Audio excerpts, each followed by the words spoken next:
buenas noches para todos. Bueno, para empezar, voy a hablar del proceso de paz.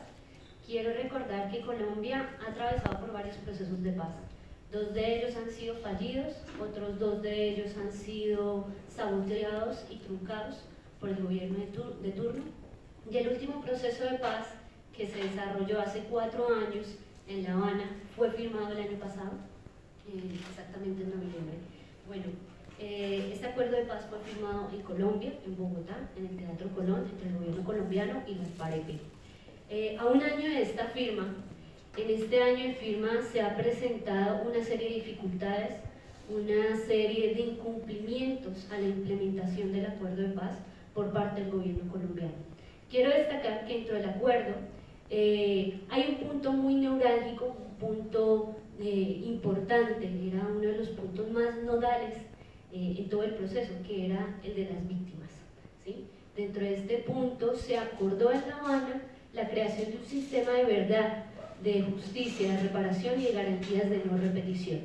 En este sistema generaba en las víctimas, generaba en todos los colombianos que hemos sido víctimas del conflicto armado, una esperanza de alcanzar por fin la verdad, de alcanzar esa justicia frente a esos crímenes de lesa humanidad, frente a esos crímenes de guerra que se cometieron durante la guerra, frente a esas graves violaciones de derechos humanos, pero que vemos con profunda preocupación durante este largo año cómo se está diluyendo esta aspiración por parte de las víctimas.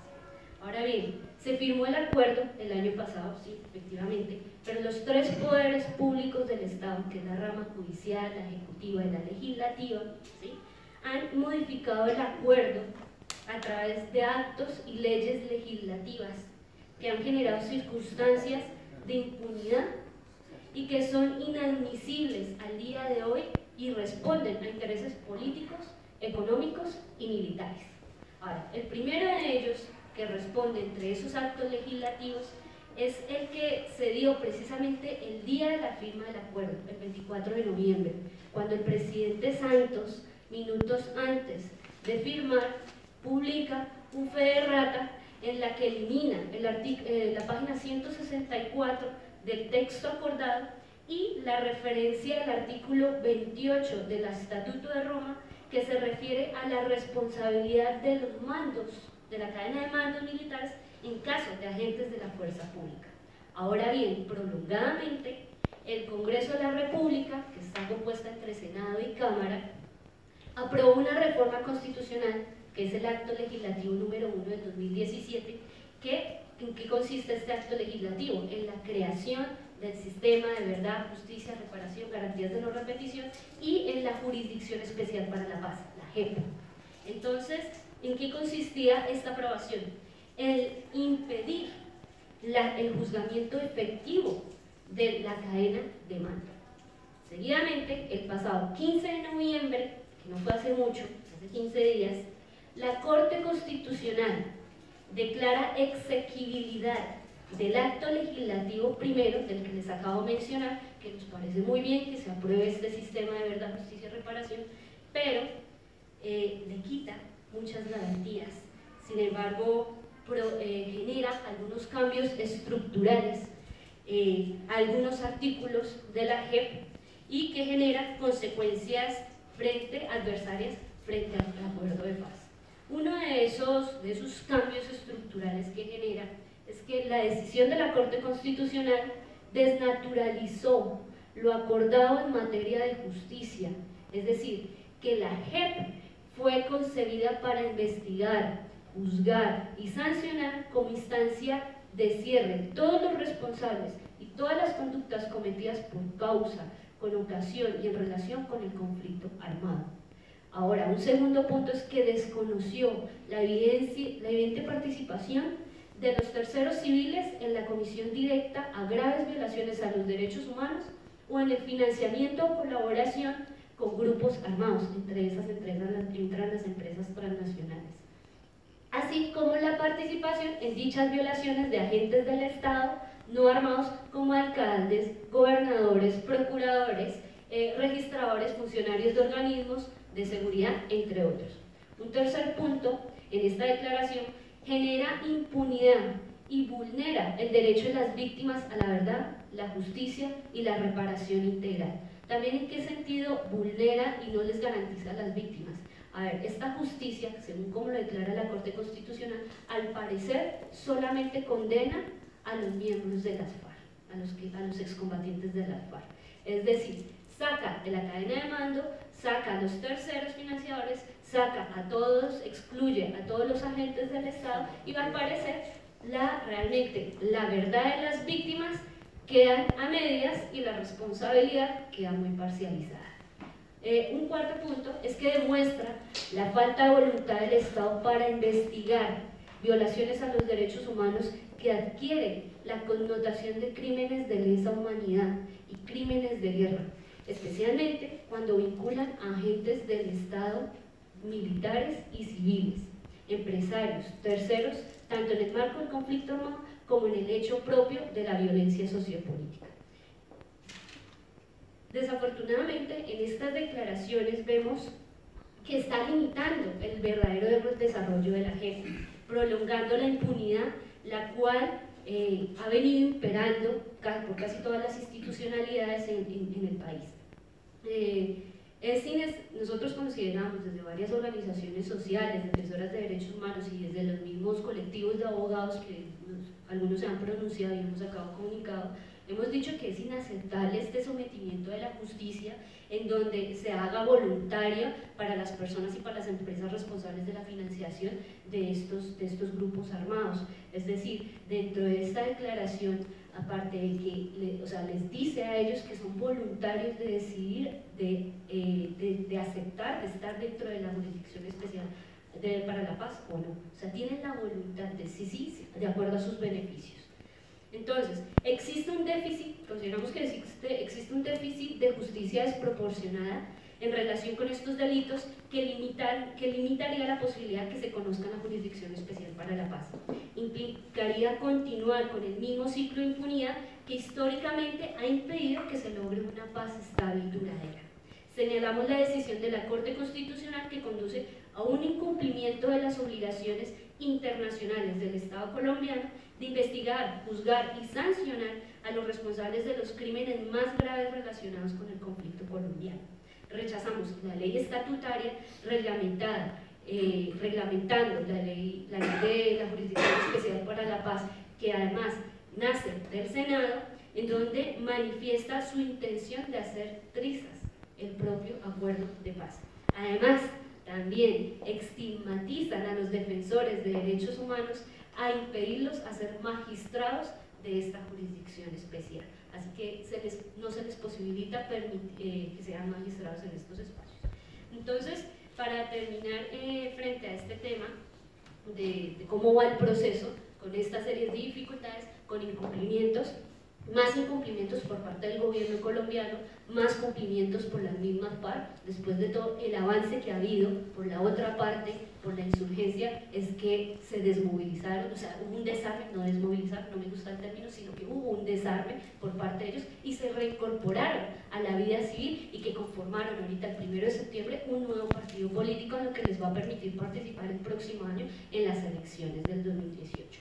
Entonces, eso por un lado. Por el otro lado, nosotros desde la comunidad internacional queremos llamar a exigir lo que decía Araceli, más allá también de que persisten los asesinatos, las violaciones, las amenazas a la misma oposición política, los asesinatos a los familiares de los guerrilleros, de los exguerrilleros y de los mismos excombatientes. Nosotros queremos llamar a la comunidad internacional a que se le exija al Estado colombiano el cumplimiento del acuerdo, porque después de todo, esa esperanza que teníamos con la firma de paz y que nos la han venido truncando paso a paso, incluso desde la primera firma de paz que se hizo en octubre, después desde la campaña plebiscitaria que se hizo para que si aceptábamos una paz en Colombia o por qué votábamos o por qué no votábamos, y así poco a poco, el mismo día de la firma, el presidente Santos se presenta con otro articulado modificando todo lo que ha sido el acuerdo. Entonces nosotros sí llamamos a la comunidad internacional a exigir este cumplimiento, a exigirle el respeto por la implementación de lo acordado, lo cual fue posteriormente ratificado por el mismo Congreso. Realmente nosotros consideramos que es paupérrimo y muy acomodada esta implementación, que lejos de avanzar a un proceso de reconciliación nacional, se manifiesta con el asesinato de líderes sociales, persecución en contra de defensores y una clara intención de vulnerar los derechos de las víctimas. No podemos permitir el avance de la extrema derecha colombiana que le teme a la verdad y buscar mantener su poder, frenando el proceso y anhelo de millones de víctimas y ciudadanos por cerrar el conflicto que por más de 50 años ha degradado nuestra nación. De todas formas, ustedes, yo creo que la mayoría conocen a Enrique Santiago, ha sido la persona que ha trabajado, ha sido el impulsor, el creador de esta jurisdicción especial para la paz, que quieren hacer trizas, que la quieren acabar, y que de acuerdo a cómo vamos en un paso incumpliéndonos todo a través de actos legislativos, pues no sé a dónde vamos a llegar con este acuerdo de paz que a la final va a quedar en nada. Eso por un lado. Frente al tema de Simón Trinidad, no hace mucho estamos nosotros en campaña con el caso de Simón Trinidad. El caso de Simón Trinidad no es cualquier caso. De pronto algunos de ustedes no lo conocen. Él era un guerrillero de la FAREP, era una persona además con una gran formación política, pero también una formación de conocimientos académicos. Él era profesor, era hacía dictado clases en la Universidad de Valledupar. Él fue gerente de un banco, su familia era una familia pequeño burguesa, ¿sí? Pues digamos que también era, o sea, no es normal encontrar en las filas de la guerrilla a una persona que venía de una familia con condiciones económicas estables y acomodadas de cierta forma. No era normal. Este compañero además fue parte de la Unión Patriótica. Cuando ingresó a la Unión Patriótica vio el asesinato de muchos miembros de sus compañeros, vio el asesinato de muchos de sus compañeros, como Jaime Pardo Leal. Entonces eso lo obligó a ingresar a las filas de la guerrilla.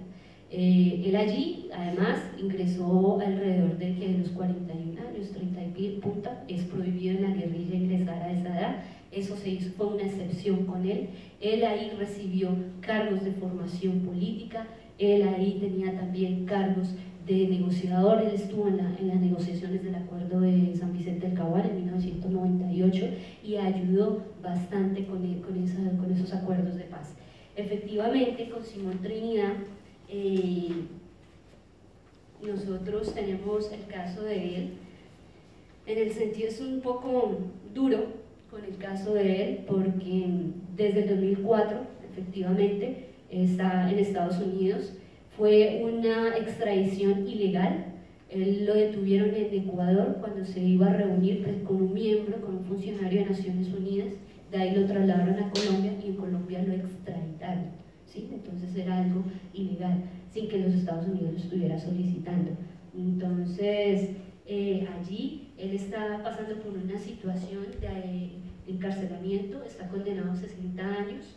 Los delitos que le condenan a él precisamente, los tenía por acá, es uno que es narcotráfico, terrorismo, pero se le alcanzaron a tumbar, o sea, se les desvirtuó en los juicios penales en Estados Unidos, y el otro era conspiración de secuestro a estos mercenarios, a estas personas que venían de Estados Unidos, miembros de Estados Unidos. Entonces era como un absurdo, condenarle por un delito de conspiración de secuestro, porque una conspiración de secuestro, yo no sé cómo probatoriamente se puede, allá Virginia me dirá en derecho, pero yo no sé la conspiración en ese momento, cómo se puede probar, es muy difícil. O sea, no existe ese delito, ni siquiera existe en Colombia, por ejemplo.